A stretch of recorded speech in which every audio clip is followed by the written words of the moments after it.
Ustaz, ayaldar menен kol karmaşıp uçuraşуу jönündө şeriattın hökümü kanday? Şeriattın hökümü ayaldar menен kol karmaşıp uçuraşуу haram. Durus emes. Кейбирки алымдар учурашса боло берет, азыр zaman өзгөрдү, жок андай эмес.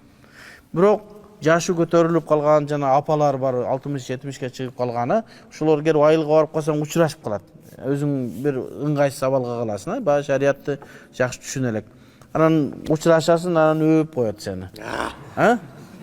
Эми буларды эмне ошол апа иретинде, чоң жашы улайган иретинде неме кылып, себеби ал учурашуудан максат шахват козгобосун, жанагы дүүлүгү болбосун деп.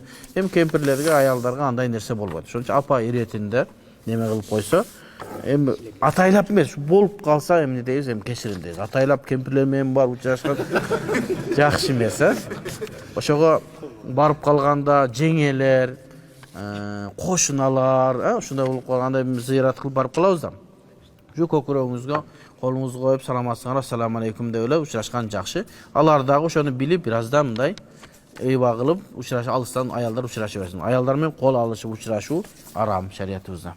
Баланы канча жашта эмчектен чыгарса болот? Азыр 1 жаш 9 ай болду. Так кайсыл жерде айтылган? Китептерде рыда, ушул эмизүү бабында айтылган балдар 2 жаштан.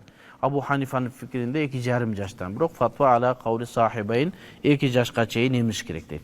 2 yaşka çeyin emişse balanın den soluğu çın жақсы olur.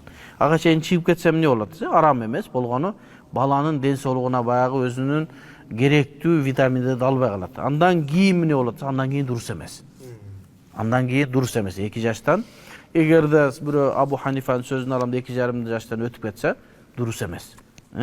Oşoğu 2 yaştan giyin emizbe 2 yaştan tamak berip neme kılsa bolot.